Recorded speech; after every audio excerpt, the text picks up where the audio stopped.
नाशिकमध्ये झेंडूची फुले अभियान हे शेतकऱ्याला स्वावलंबी बनवणारी चळवळ संपन्न झाली, तर शेतमालाचे पूजन करून लक्ष्मीपूजन साजरे करण्यात आले। त्यासह कृषी फाउंडेशनचा उत्कृष्ट कृषी विपणन पुरस्कार रवींद्र गोरडे यांना प्रदान करण्यात आला। शेती आणि शेतकऱ्यांचे दुःख, त्यांचे कष्ट, दैन्य समाजाने समजून घेतले पाहिजेत। शेतमालाला रास्त भाव मिळाल्याशिवाय शेतकरी सन्मानाने जगू शकत नाही। शेतकरी आणि शेती यांचं भले करण्याचे काम आपण सर्वांनी केले पाहिजे आणि शेतकऱ्याला स्वावलंबी बनवणारी चळवळ असून ही लोक चळवळ झाली पाहिजे, असे मत साहित्य अकादमी पुरस्कार प्राप्त सुप्रसिद्ध साहित्यिक प्राध्यापक ऐश्वर्य पाटेकर यांनी व्यक्त केले।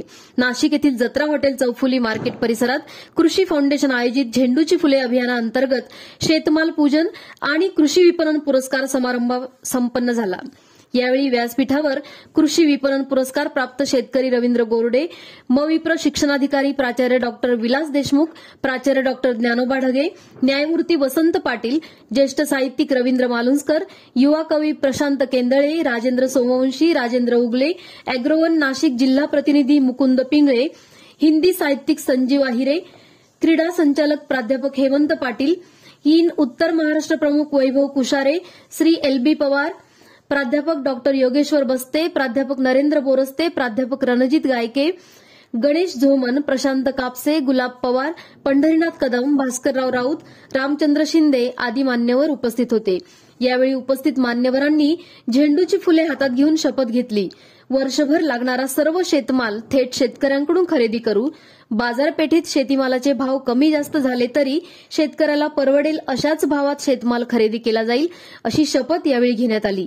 या प्रसंगी वर्षभर स्वतः शेती पिकवून स्वतः बाजारात जाऊन शेतमाल विकणाऱ्या शेतकऱ्याला सन्मानित करण्यात आले।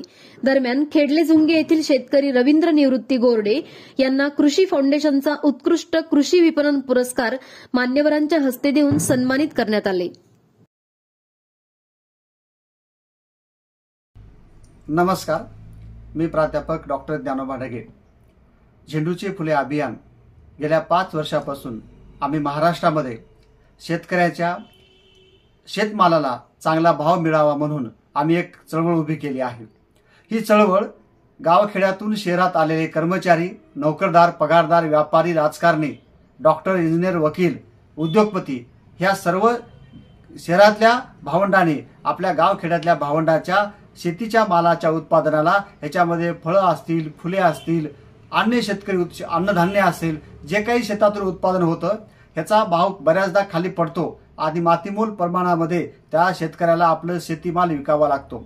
हे न होऊ देता मी एक ग्राहक म्हणून, एक शेतकऱ्याचा भाऊ म्हणून काय करू शकतो, मी शेतकऱ्याचा पुत्र म्हणून काय करू शकतो, तर आम्ही शहरातले जे गावखेड्यातनं शहरामध्ये आलोत, आम्ही लोक दिवाळीच्या लक्ष्मीपूजनाच्या दिवशी हा खेड्यावरच्या मालाचं, शेतमालाचं पूजन करतो आणि या पूजनाच्या माध्यमातून आजपासून अशी शपथ घेतो की येणारा वर्षभर काळ आम्ही शेतकऱ्यांकडनंच आणि शेतकऱ्याला परवडेल अशाच त्याच्या भावामध्ये आम्ही फुले, फळे, भाजीपाला, अन्य शेती उत्पादन घेणार आहोत।